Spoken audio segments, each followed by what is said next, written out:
అప్పుల బాధలు వెంటాడుతున్నాయా? అయితే 6 JVR వారి జాతిరత్నాలు ధరించండి. నమస్తే, వెల్కమ్ టు అవర్ ఛానల్. నిన్న జరిగినటువంటి తునిలో సంఘటన, 8th క్లాస్ ఒక అమ్మాయి పైన ఒక ముసలి ఆయన ఘాతకానికి పాల్పడిన సంగతి మీ అందరికీ తెలిసిందే. సో కట్ చేస్తే ఈరోజు మార్నింగ్ చనిపోయినట్టు తెలుస్తుంది. సో మరి ఆయన సూసైడ్ చేసుకున్నాడా లేదు అని అంటే పోలీసులు కస్టడీకి తీసుకెళ్తున్నప్పుడు, అంటే కోర్టుకు హాజరుపరచడానికి తీసుకెళ్తున్నప్పుడు మరి వీళ్ళ దగ్గర ఏమన్నా జరిగిందా అనేది మనకైతే తెలీదు. ఈ విషయాన్ని పూర్తిగా వివరించడానికి మనతో పాటు ఉన్నారు సీనియర్ జర్నలిస్ట్ కట్టా కార్తిక్ గారు. మాట్లాడేది. నమస్తే అండి. సార్, మీరేమంటారు? నిజంగానే ఇది సూసైడ్ అంటారా? లేదు అని అంటే పోలీసులే ఈ విషయాన్ని పట్ల కొంచెం కేర్ తీసుకుని ఏదైనా చేశారు అనే వాగ్వాదం కూడా వినిపిస్తుంది. ఎందుకంటే వాళ్ళ కొడుకు అంటున్నాడు, లేదు మా నాన్న వీళ్ళే చంపేశారు అని. సో మీరేమంటారు? తునిలో జరిగింది అత్యంత దారుణమైనటువంటి సంఘటన.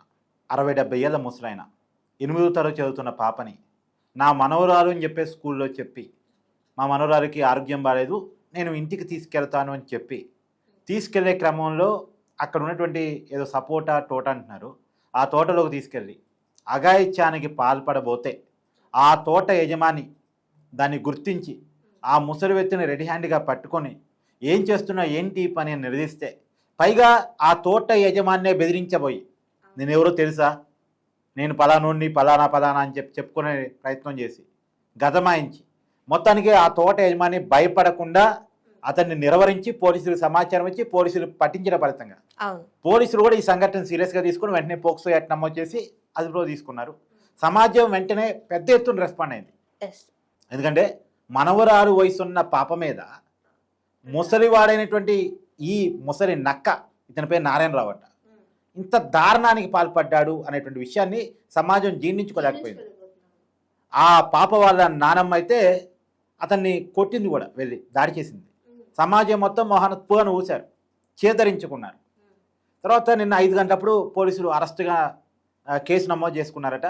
ఫార్మాలిటీస్ అన్ని కంప్లీట్ చేసుకొని 10 గంటలప్పుడు మెజిస్ట్రేట్ ముందు హాజరుపరచడానికి తీసుకెళ్తున్న క్రమంలో ఇతను నాకు వాష్రూమ్ వస్తుందని చెప్పేసి పోలీసులతో అడగటం, సరే ముసలివాడి కదా అని చెప్పేసి కొంచెం జాలిపడ్డం, జాలి ఏం లేదు, అది పోలీసులు ఏంటంటే కాలకృత్యాలకు అవకాశం ఇవ్వాలి, వాస్తవానికి ఇవ్వాలి. కాబట్టి ముసలివాడు అందులో కాబట్టి తప్పని పరిస్థితుల్లో వాళ్ళేదో వెనక ముందు ఆడుతూనే ఇచ్చారట అవకాశాన్ని కాలకృత్యాలకి.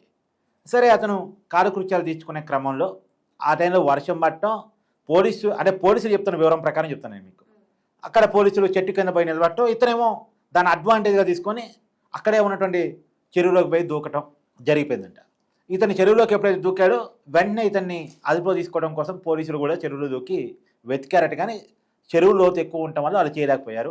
తర్వాత అంటే ఈరోజు ఉదయం గజెత్తిగాలను తీసుకెళ్ళి ఎతికిస్తే బాడీ దొరికింది, అతను ఈ లోకాన్ని విడిచి వెళ్ళిపోయాడు అనేటువంటిది. అయితే వాళ్ళ కొడుకు అంటాడు, అంటే ఈ చనిపోయినటువంటి వాళ్ళ కొడుకు అంటాడు, మా నాన్నని పోలీసు వాళ్ళే కావాలని చెరువులో తోసారు అంటాడు. అంతే కదా అనేది. సరే, పోలీసు వాళ్ళు తోచారా, ఇతనే దూకాడా పక్కన పెడితే ఇతనికి బతికే హక్కు లేదు, ఇది నిజం. మన చట్టాలు ఈ ముసలివాన్ని ఏం చేయగలవు? మహా అంటే పోక్సో యాక్ట్ పెట్టారు, నాన్ అవైలబుల్ కేసులే, కాదనేది ఏం లేదు. పోలీసులను మనం ఇబ్బంది అంటే పోలీసులు మనం అంటానికి లేదు, పోలీసులు చట్టాల ప్రకారం పోవాల్సిందే, చట్టాల ప్రకారం కేసులు నమోదు చేయాల్సిందే. వాళ్ళేమి దాన్ని పెట్టి కాల్ చేయలేరుగా, చట్టాలు దానికి ఒప్పుకోవు కదా. సో పోలీసులు పోక్సో యాక్ట్ పెట్టారు. ఎంత నేరం చేసినప్పటికీ వాళ్ళ యాక్షన్ తీసుకోవడానికి, వాళ్ళంతటి తీసుకోవడానికి, వాళ్ళ సొంతంగా నిర్ణయాలు తీసుకోవడానికి ఉంటుంది, చట్టాల ప్రకారం తీసుకోవాల్సింది. చట్టాల ప్రకారం పోక్సో యాక్ట్ నమోదు చేశారు. పోక్సో యాక్ట్ ప్రకారం కేసుని కనుక జడ్జి గారు ఒప్పుకుంటే రిమాండ్ విధిస్తారు, నాన్ అవైలబుల్ కేసు, తొందరగా బెయిల్ రాదు. కానీ ఏదో ఒక నాడు బెయిల్ రావడానికి అయితే స్కోప్ ఉంటుందిగా. ఈ కేసు ఎప్పుడు తేది, ఎప్పుడు శిక్ష పడాలి అంటే ఇదంతా టైం ప్రాసెసింగ్. సమాజం చాలా విషయాలు డిమాండ్ చేస్తుంది. అంటే ఇలాంటి నేరస్తులను జైలులో పెట్టి మేపొద్దు, జైలులో పెట్టి పొద్దున బ్రేక్ఫాస్ట్, మధ్యాహ్నం లంచ్, ఈవినింగ్ డిన్నర్ ఇస్తూ వాళ్ళని జైలులో మోపేదేంది? దీనివల్లే నేరస్తుడికి భయం ఉంటలేదు, పదే నేరాలకు పాల్పడుతున్నారు.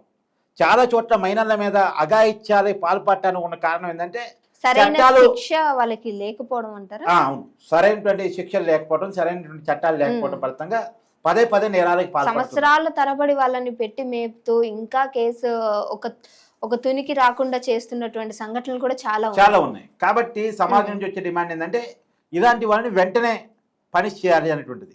ఇప్పుడు హైదరాబాద్లో దిశ ఎన్కౌంటర్ మీకు ఐడియా ఉంటుంది.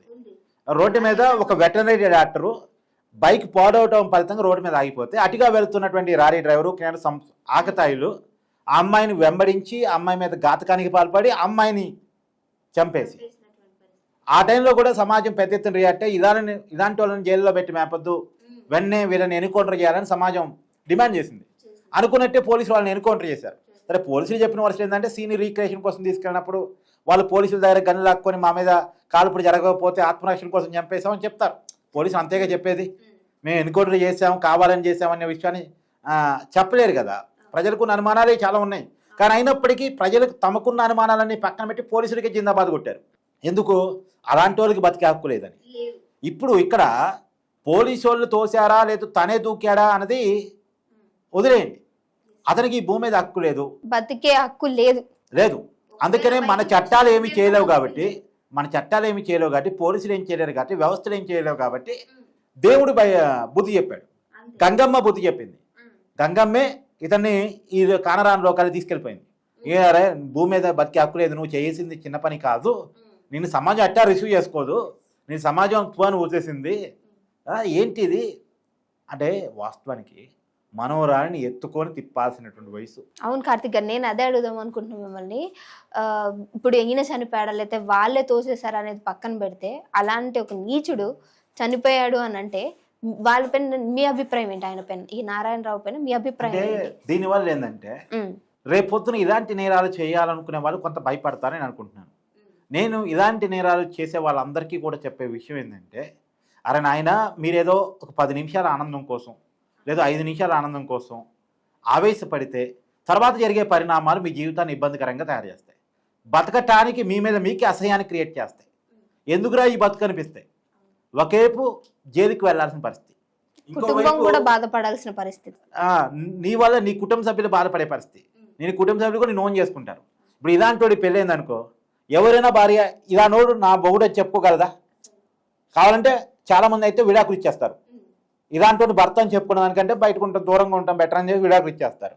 ఇలాంటి వాళ్ళకి కుమార్తెలు ఉన్నారనుకో, వాళ్ళ స్కూల్లో పలానోడు మా తండ్రి అని చెప్పుకోగలరా?